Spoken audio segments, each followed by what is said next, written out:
হযরত আবু দারদা রাদিয়াল্লাহু বলেন, আমি রাসূলুল্লাহ সাল্লাল্লাহু আলাইহি সাল্লামকে এই ইরশাদ করিতে শুনিয়াছি যে, মসজিদ মুত্তাকির ঘর।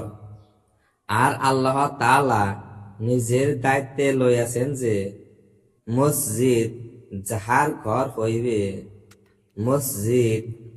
যাহার ঘর হইবে তাহাকে শান্তি দিব, তাহার উপর রহমত নাজিল করিব।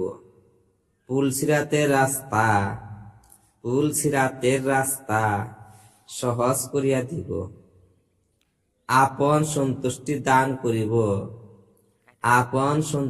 দান করিব এবং তাহাকে জান্নাত দান করিব।